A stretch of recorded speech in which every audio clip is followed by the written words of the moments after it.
This week on Goofing Off, I discover the wonders of being an elf. Kyle talks about one of last year's best anime films. All this and more on Goofing Off.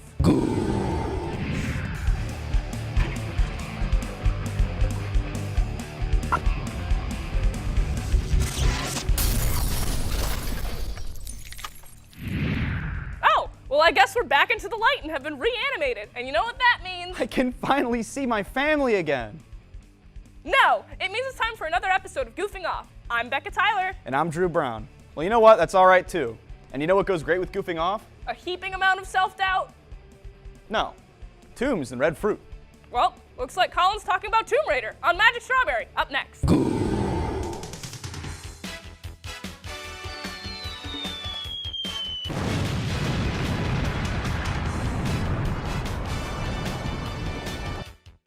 Hey fellas, I'm Colin and you're watching Magic Strawberry. 5 years ago, Crystal Dynamics sought to rewrite the tale and evolution of Lara Croft from her early, more vulnerable days into her gradual change into the thing she was always destined to become, the Tomb Raider.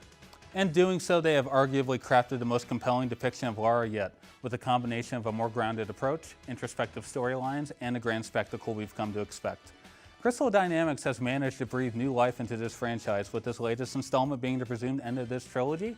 Crystal Dynamics and Eidos Montreal has delivered a mostly satisfactory yet flawed conclusion to the Lara Croft origin story. This is Shadow of the Tomb Raider. The game begins with Lara and her trusty pal Jonah, who are tracking down the big evil corporation introduced in the last game, Trinity.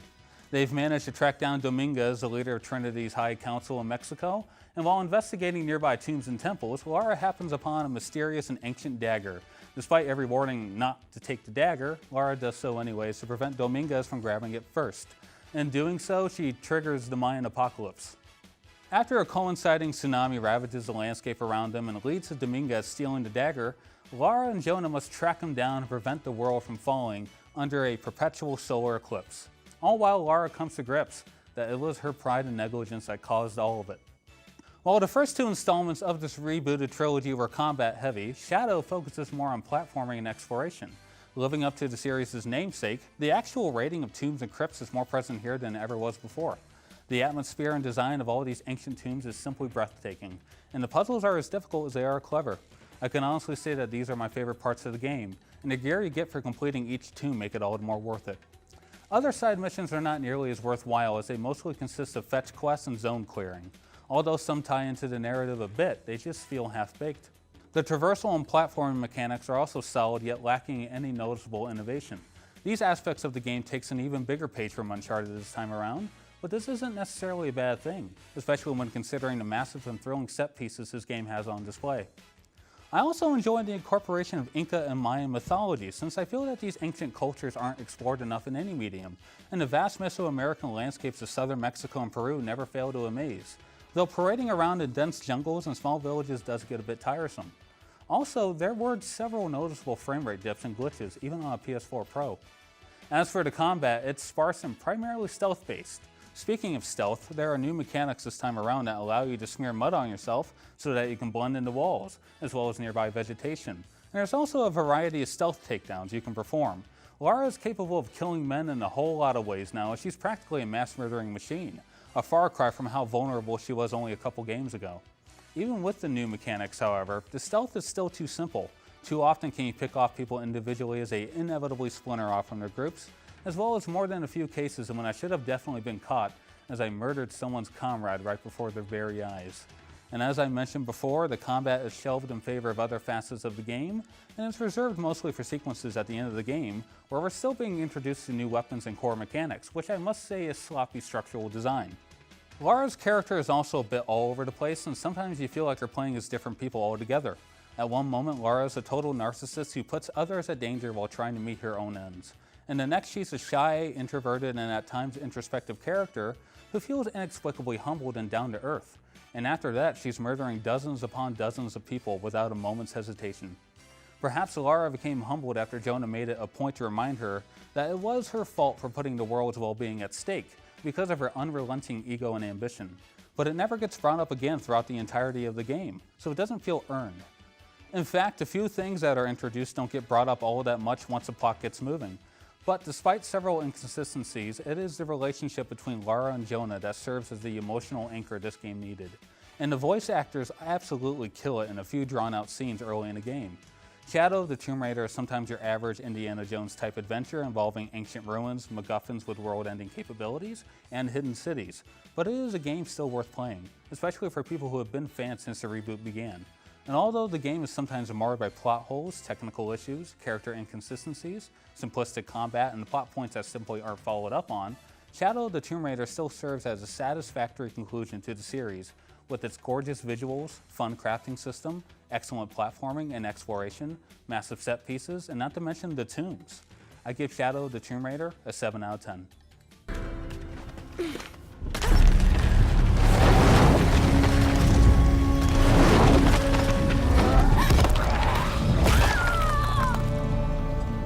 Thanks for watching Magic Strawberry. Feel free to follow us on Twitter at ZTVGoofingOff, like this video, and subscribe to our channel. Please. See ya.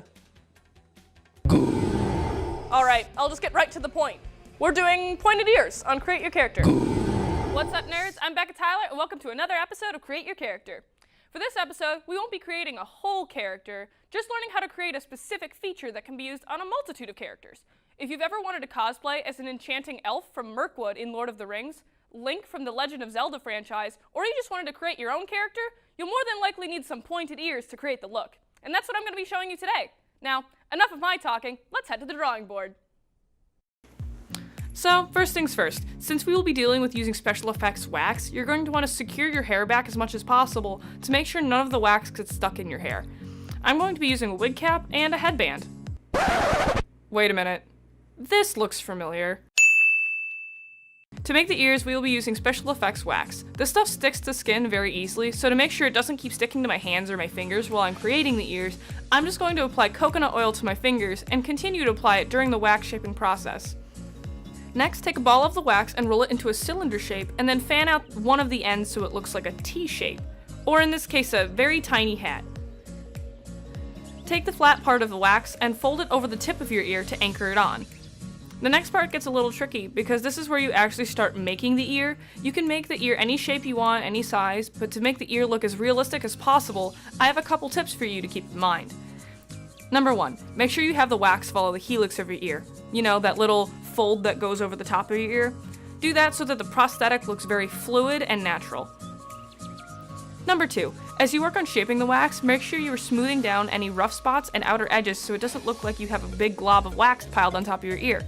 Even though you kinda do. This will just make sure everything looks like one piece and not a bunch of tiny pieces stuck together.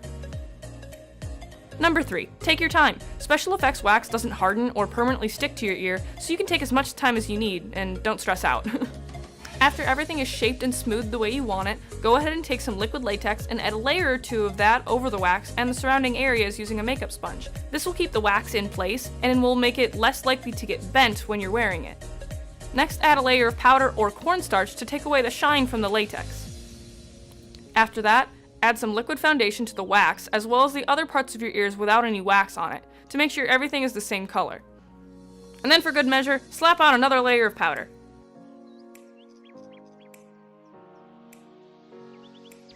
And then after all that's done, do it all over again for your other ear.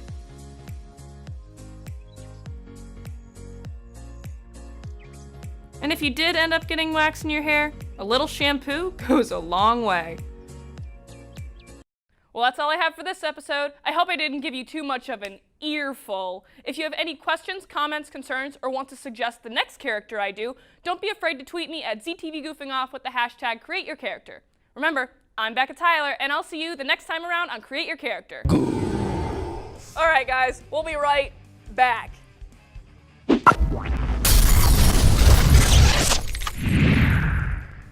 If you like what you see here on Goofing Off, be sure to like us on Facebook, subscribe to our YouTube channel, and follow us on Twitter.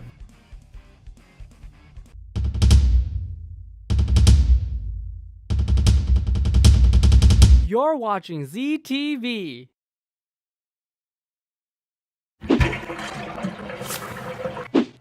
So, Becca, for this episode, Clayton reviewed Plastic Man. Yeah, he did. It's actually a really cool concept for a comic. I actually got him to make a special guest appearance. He's on the show. Look. True that's a plastic tub. Becca, no it's not, it's Plastic Man. Whatever you say, Drew. Here's Clayton on Comic Therapy.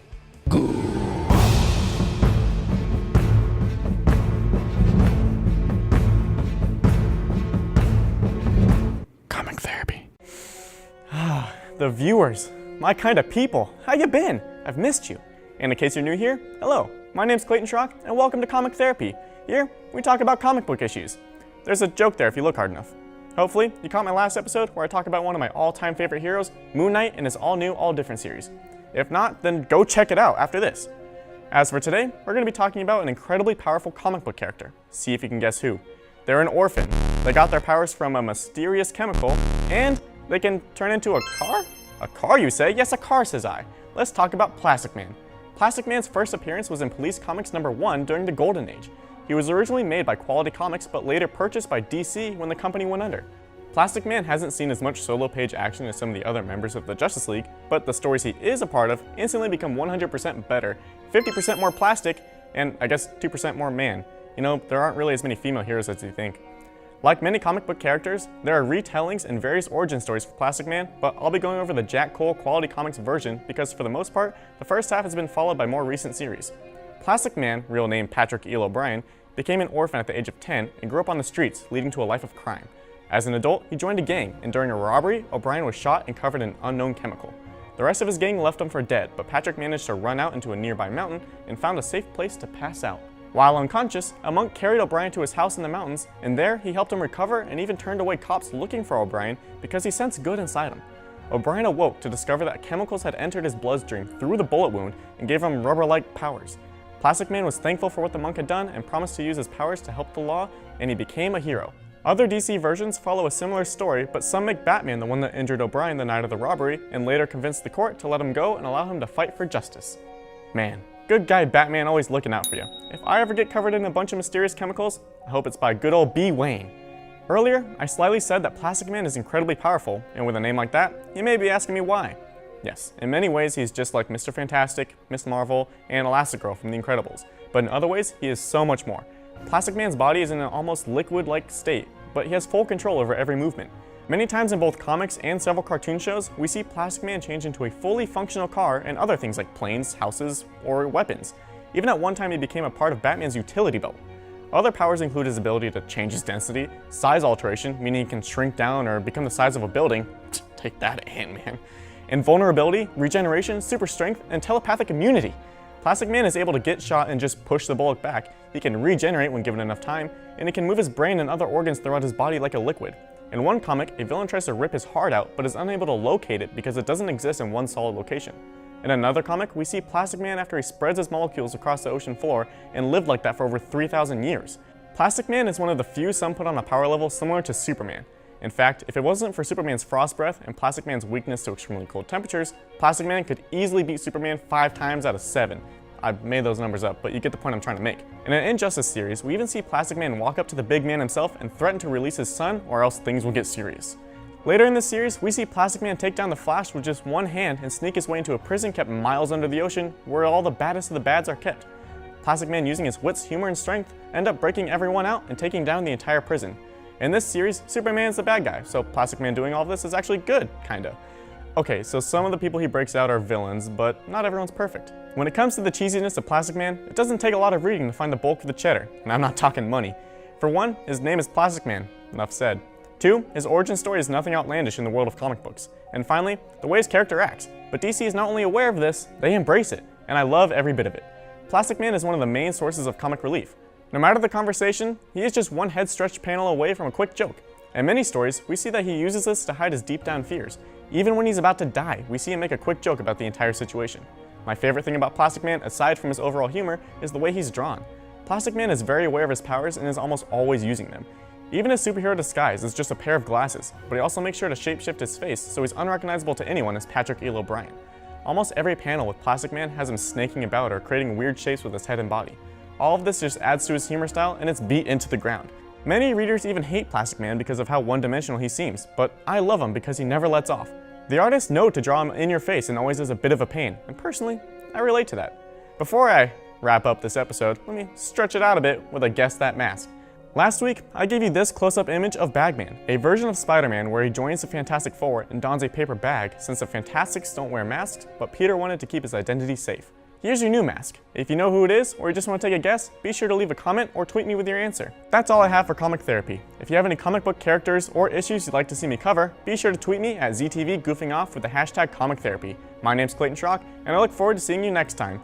Until then, viewers. Becca, they say in space, no one can hear you scream. Drew, that's Alien. Matt's talking about the new Predator movie. Becca, they say in space, no one can hear you scream. All right, Drew, whatever. Here's Matt talking about Predator.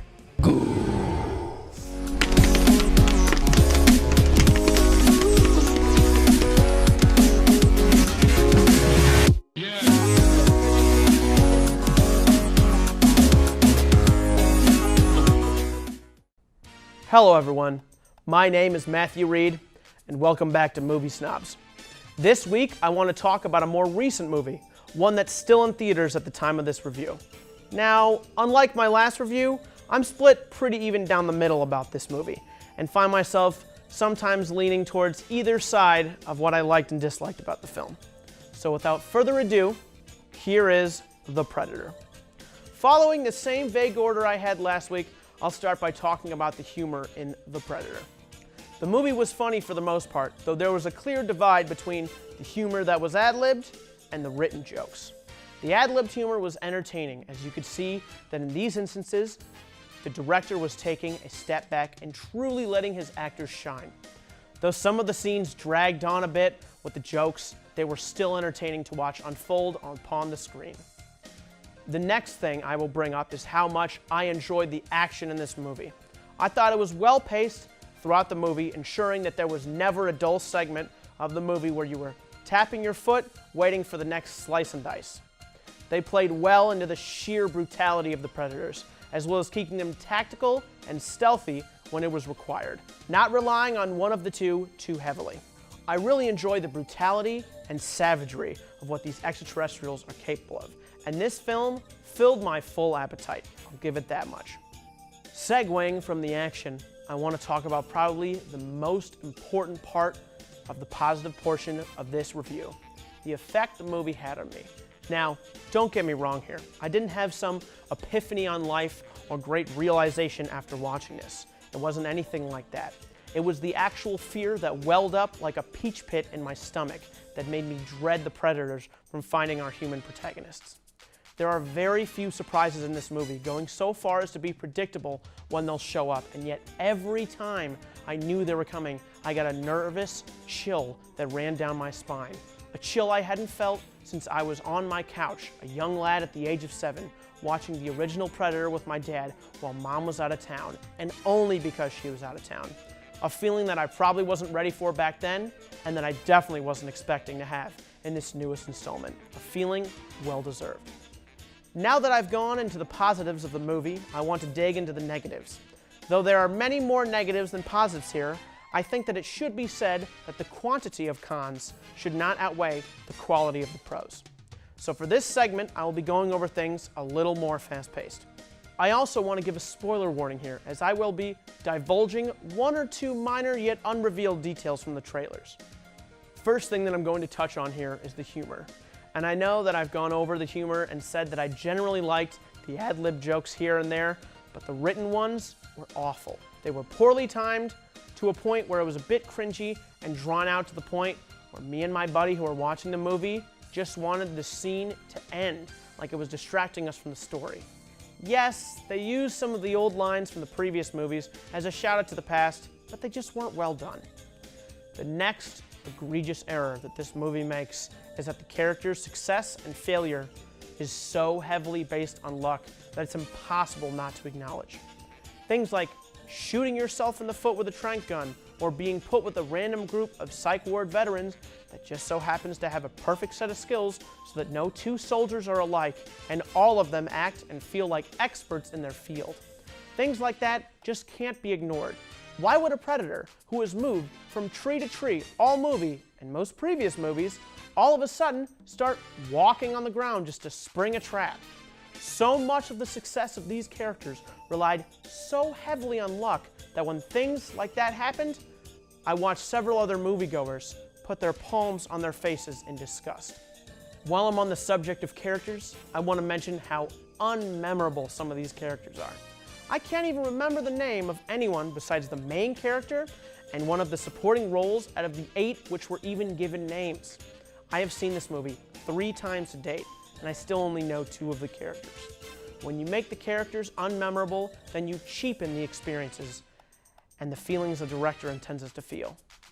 These characters feel so expendable because they are so numerous, and I think that if you shaved half of these, the actions they take would have much more impact on the thoughts of the audience. The last negative, but perhaps the most important, would be the plot.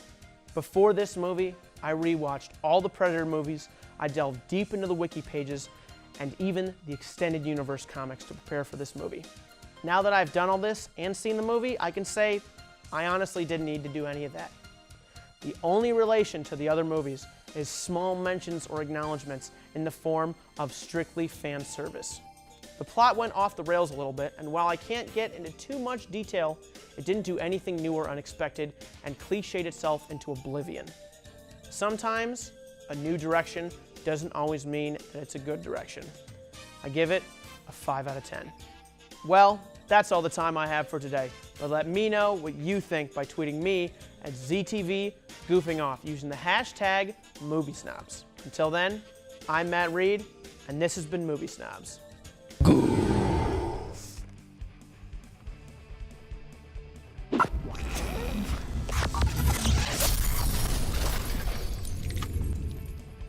If you like what you see here on Goofing Off, be sure to like us on Facebook, subscribe to our YouTube channel, and follow us on Twitter.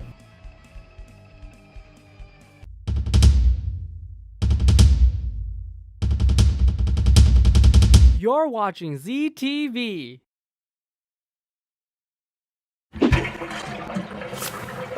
So, Kyle's talking about A Silent Voice this week. Oh, really? I've read really good things about it, especially about how the Becca, movie... don't spoil the review. Animanga's up next.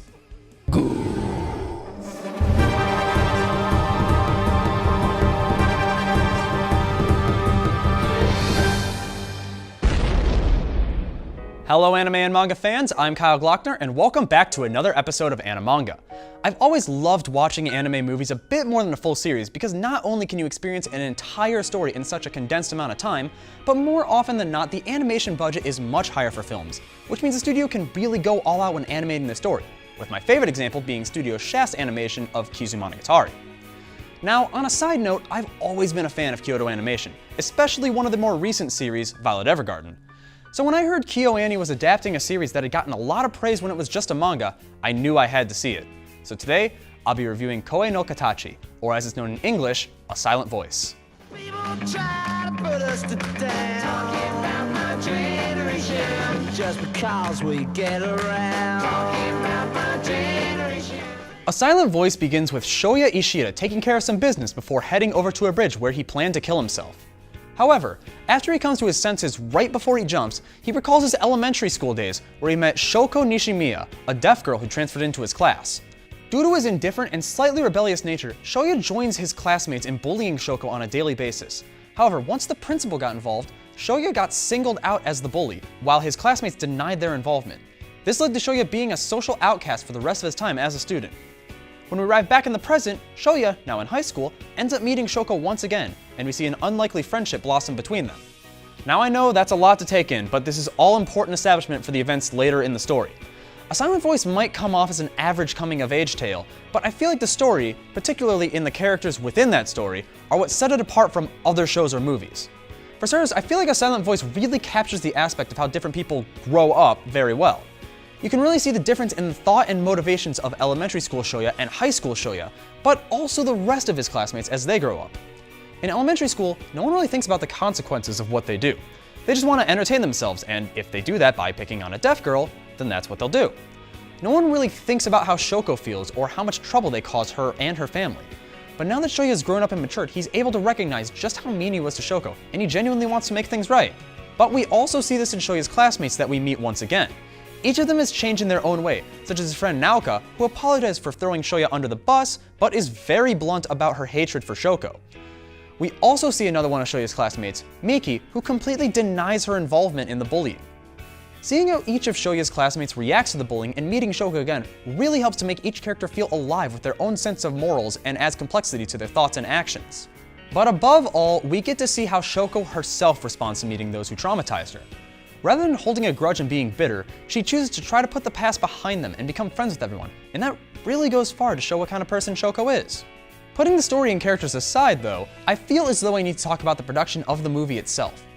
This film does a fantastic job of portraying how deaf people communicate with others and the complications that can ensue. Shoko attempts to communicate with her classmates by using sign language and a notebook where she can write her thoughts down.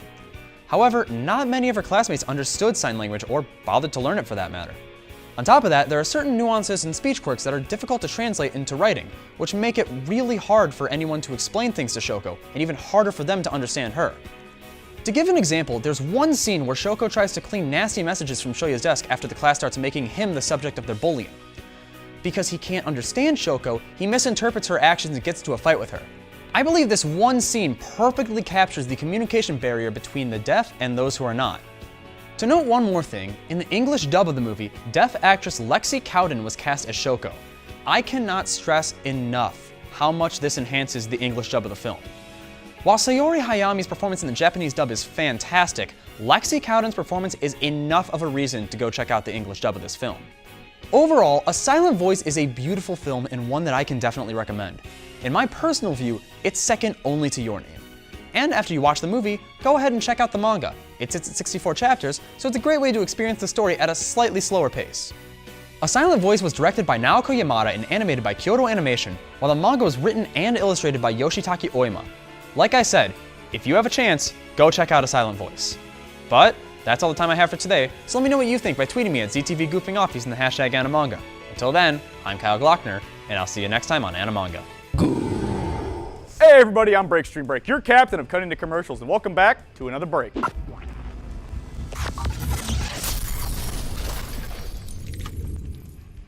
If you like what you see here on Goofing Off, be sure to like us on Facebook, subscribe to our YouTube channel, and follow us on Twitter.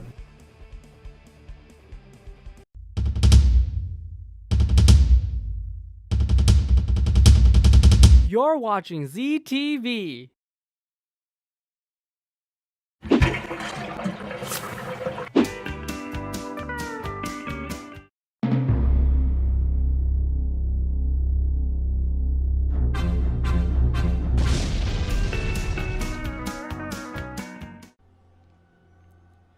Hey everybody, Drew Brown back again with another Drew's Huntin'.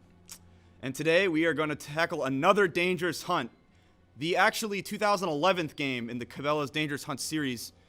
And I guess those are claw marks as the 11. I don't know what kind of animal has just 2 claws though. Unless it's like a Pokemon. Like last time I guess. Maybe it's a pronghorn, I don't know. But anyway.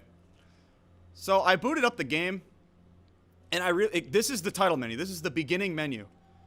It doesn't give me much. It gives me the options. It gives me the option to roll the credits.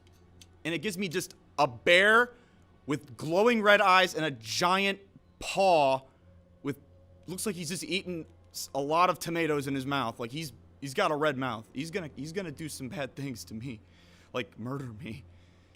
But then I got a nice story mode with the 3 guys, 3 dudes. We're gonna choose that. We're gonna go new game because I never played this before. That's foreboding. That's just bones.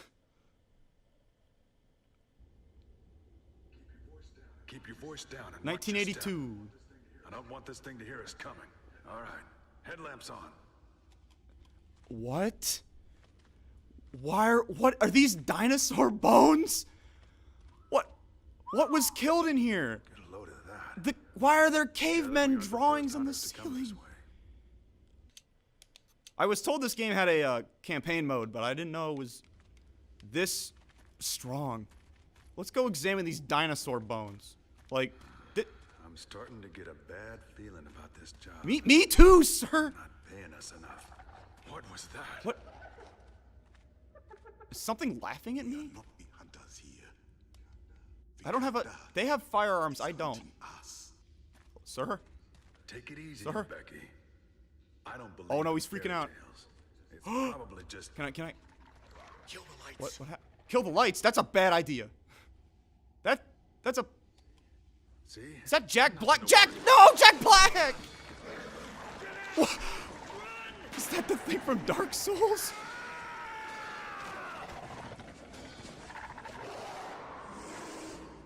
What was that? Was that a dire wolf?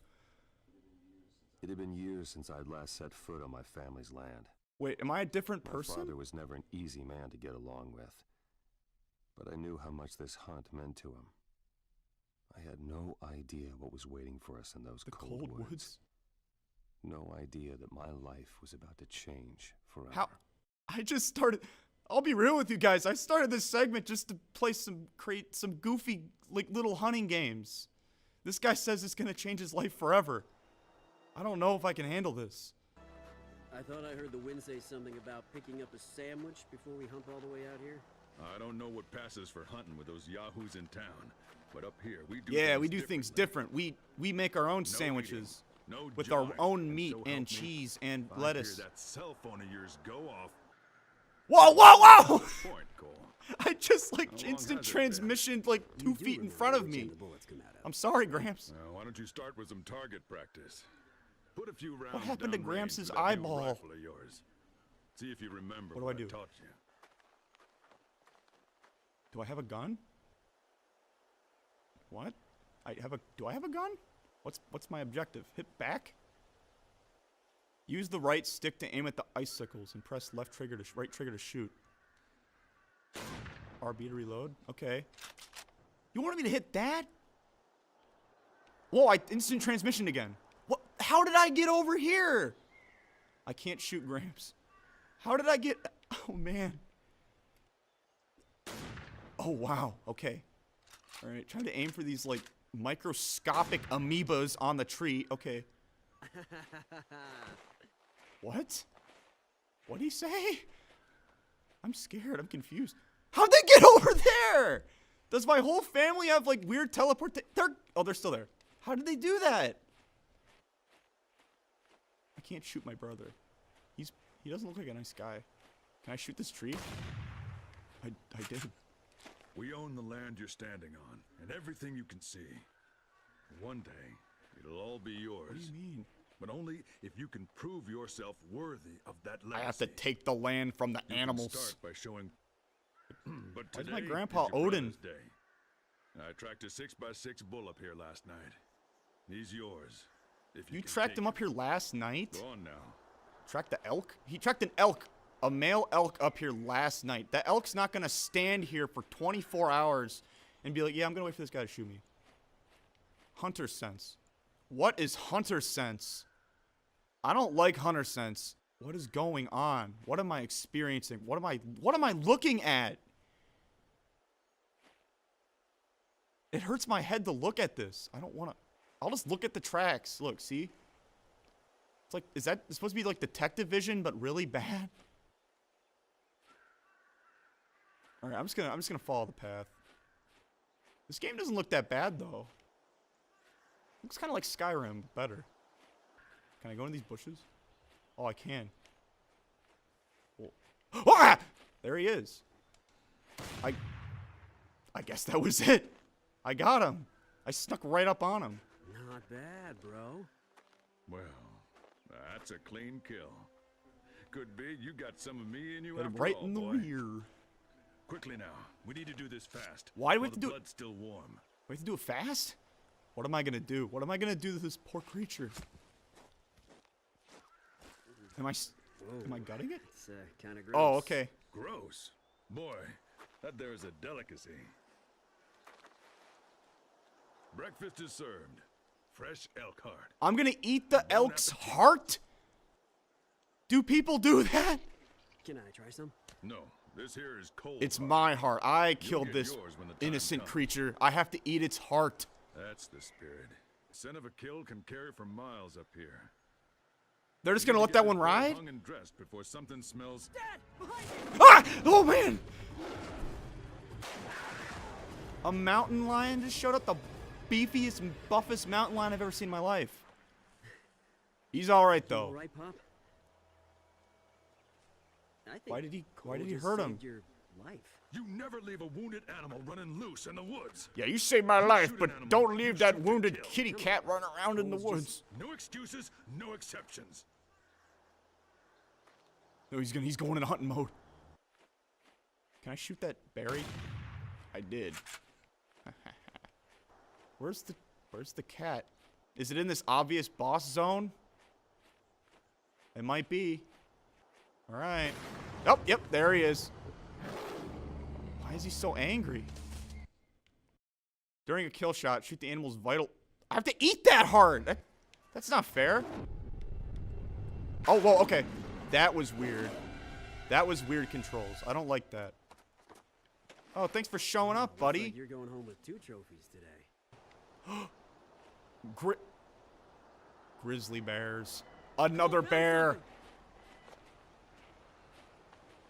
Revenge of the Grizzly bear, no doubt bears. about it. A grizzly? Is something wrong, Pop? Nothing. It's just not what I expected. I can't I know this might sound handle strange, this. But I don't think This this is a so dire. coincidence. Why are we What's here? that supposed to mean? We need to go after this bear, Dad. Stop this grizzly before it kills somebody else. It seems your brother doesn't agree. Don't give me that look, Cole. I'm not your kid brother anymore. I can track and shoot better than you. I'm No, you going after can't. that bear. This is Drew's hunting. You can't track and shoot Alone. better than nobody. to. Named Drew, at least. You won't be alone. We'll hunt this bear together. I guess we're hunting this If you have a bear. problem with that, Cole? Feel free to hike back to the lodge and pack your bags. I might do that. If you walk away now, don't you ever come back. Why is this such a dire situation? Am I being punished? Is my granddaddy? They got all the way up there.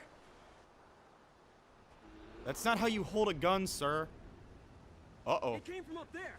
Wait! Hold your fire! Oh, fool, boy! Avalanche! Grandpa. Get moving! Go! Go! My brother just started an avalanche. Awesome.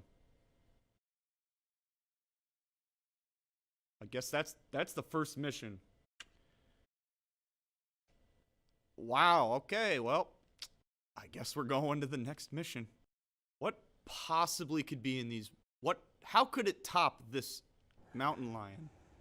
Track the grizzly. Am I awake? Oh, I'm moving. Okay, I have control now. I guess we're in. What was that? This is kind of scary. That's a reindeer. Some wolves. Okay, I guess our battle. I guess it is full moon. I guess we're going up against wolves.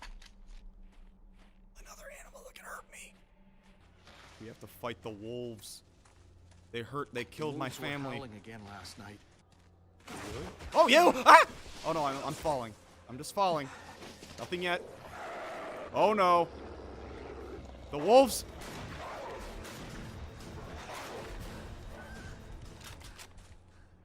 Time to use my shotgun. I did it. I killed the wolf. Time to keep going. I guess.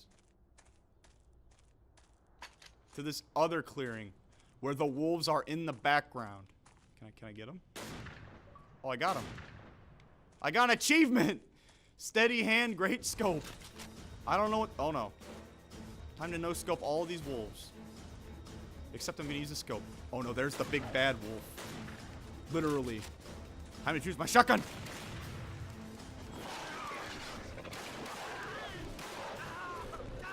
Am I gonna die? What happened? Is he summoning the... Yeah, get out of here. Go away. Get out of here. Go. I guess those 8 shotgun shells didn't do anything to him. Well, that was a lame interaction with this wolf. This red-eyed... What?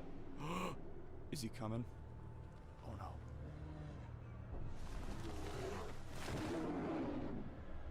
That's an evil bear. That bear has malicious intent. Oh. The tension has been cut. I'm running. I'm running. He's teleporting. He's running. Here he comes. The battle. It's time. The bear's back in town. I have to shoot him in the heart. Can I switch my gun? Yeah, I can. Okay. Time to avoid him. Okay, that didn't work. Okay, now he's gonna run back that way, I guess. I'm gonna aim at him. He's gonna stand up, right? Probably. Oh, he's gonna run at me again. I'm gonna run this way. Now he's gonna slightly, can I shoot those icicles? Will that do anything? His heart. Okay, that's a good hit, good hit. I almost got him, Darn it. Oh, he's got me on the ropes, Can I get him? Nope. No time. Okay, one more stand up, come on. What? I did it! I conquered the bear! What's gonna happen now? Bro, he's unbelievable. I just got here. Thanks for the help! I couldn't get a clear shot. Dude, you all right? Yeah, you couldn't get a clear shot. Sure, I'm not all right. You're Yes. about to have a stroke, man. Take it easy. Don't try to talk. You can tell I me just about got it back clawed at by a Alice. bear. I haven't seen Dad since the avalanche. Oh, he's my dad. I don't know my where. grandpa. Did you hear that? What's next? Is that the wolf? Oh God! The wolf.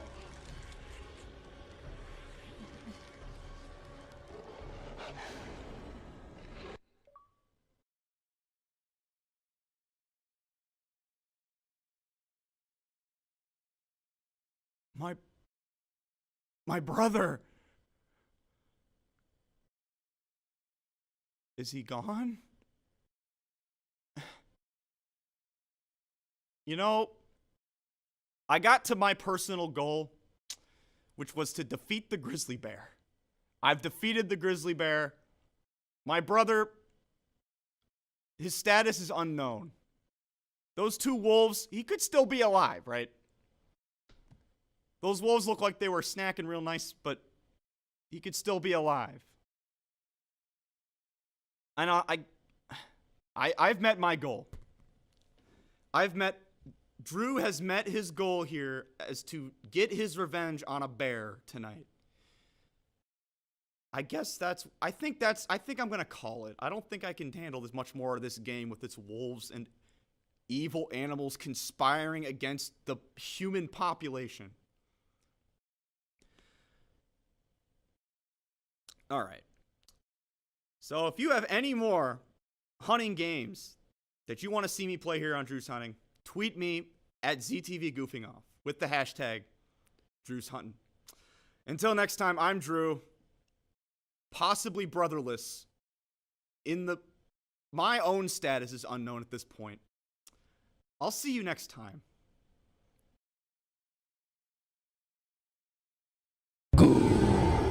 Man, doing these breaks is sure hard. You know what, Drew? Let's take a break. Good idea. Thank you so much, Becca.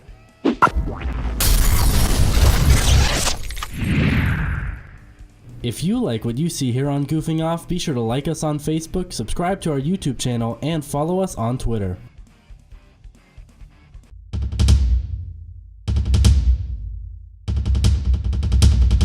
You're watching ZTV.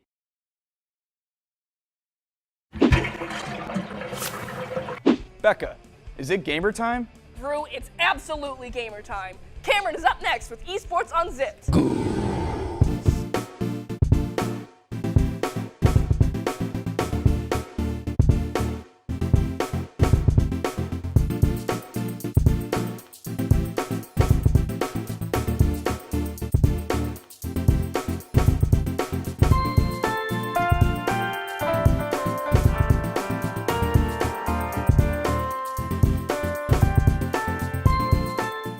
Hey everyone, welcome to Esports Unzipped, your hub for all things esports. My name's Cameron Blunton, and this week I had the amazing opportunity to interview Michael Fay, the director of the esports program here at the University of Akron.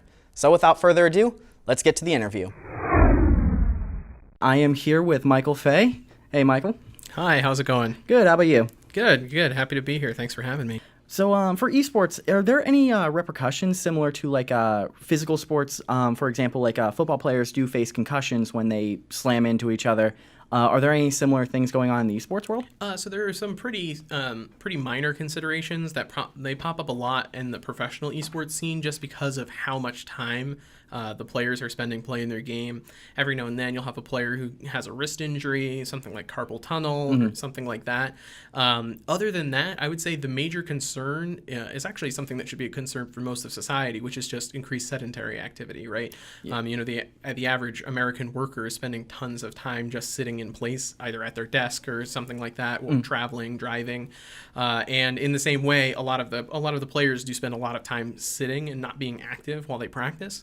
And that's one of the reasons why we require all the varsity players for our esports teams to be engaging in a fitness regimen where they're doing strength and conditioning training as well as yoga, things to improve their posture and things like that. Yes. It's very important that our players are in top condition just to make sure that they're healthy and happy. Yeah, absolutely. Healthy, happy, and then also, the more physically fit you are, the more mentally alert you're going to be. It's going to be a lot easier for you to regulate your mood and your composure during those high intensity, face-offs. Yeah, so it definitely goes against all the stigmas that are on people that play games, that they're usually just unhealthy, just sit there and do nothing all day. Yeah, it's a stereotype that exists for a reason, and there definitely is an avenue to go down that path if you are just looking for a distraction, that you can be lazy and just kind of relax. Some people use video games for that reason. Competitive gamers don't tend to do that. Honestly, the reason why they're playing is because they want to be the best at what they're doing. And so, if you're interested in being the best, you got to make sure that you're staying active, staying healthy. Oh, yeah, absolutely. What's your favorite esport game to just watch? I would say that I definitely enjoy watching League of Legends. My next favorite esport to watch would probably be CSGO. I think it's really positioned well as a video game to be an esport because of the fact that it requires a lot of mechanical skills. So it's really enjoyable to see those star players come out with these crazy clutch plays, under the heat of the moment. At the same time, the pacing is really good. So every round's 2 minutes, but each of those rounds only has a few seconds of action. Yeah. So there's a good down period for the casters to do an expose on what's happening, setting up the narrative of the play and stuff like that. Yeah, it's very interesting to watch players between rounds buy their guns and then just throw them up in the air for others to catch, and they just keep doing that back and forth for the time that they've got. Yeah, it's pretty silly because of how alien that looks in comparison to how realistic everything else about CSGO looks. Yeah. So with all the games that are coming out, all of the competitive ladders that are being released for each game, are there any of them that are coming up that you can see becoming an esport in the near future? So obviously right now everyone's eyes are on Fortnite. It's one of the most popular games of all time. One of the reasons for that just being that it is so accessible because it's free to play and it's across a variety of platforms. So there's just a wider player base than there is for most other games. So with On Campus, we're playing in the varsity leagues, Counter-Strike, Hearthstone, Overwatch, League of Legends, Rocket League. Which one do you think is going to be the most popular one to watch on campus?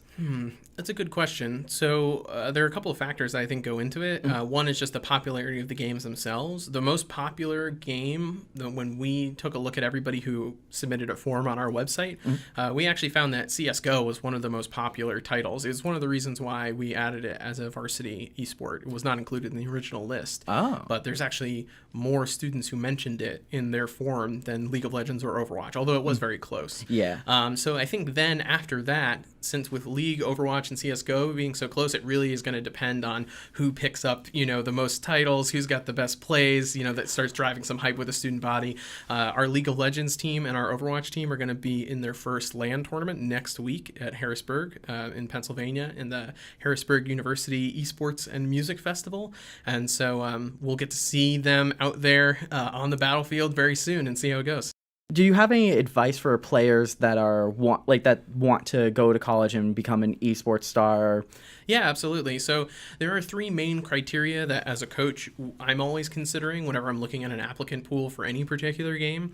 The first one is obviously your competitive skill at the game. For the most part, that will start with a look at your rank in the leaderboards for the competitive ladder for whatever that game is. And then, of course, we'll see if you can actually replicate the skill that rank would indicate in an actual trial tryout session. But that would definitely be the number one. So after competitive skill, competitive experience is really important.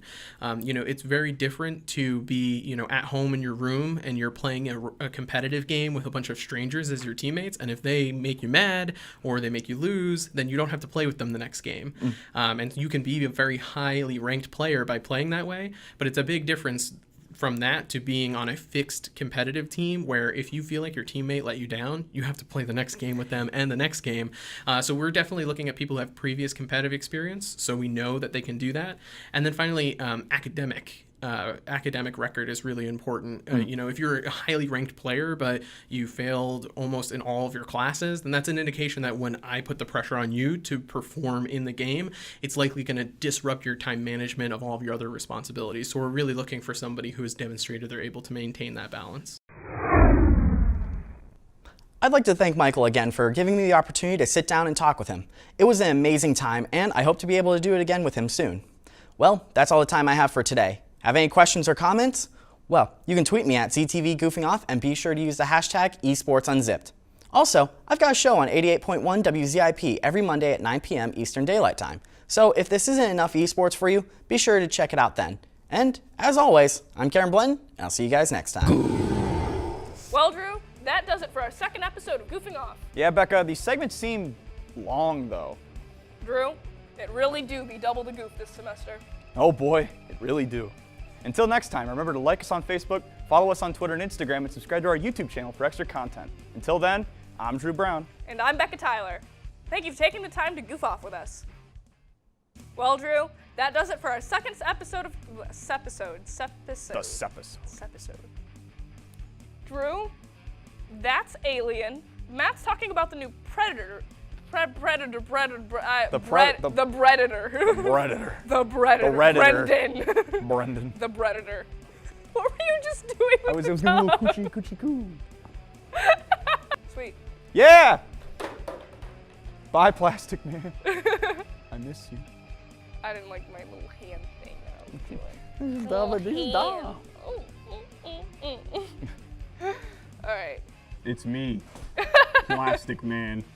This program was produced by ZTV at the University of Akron.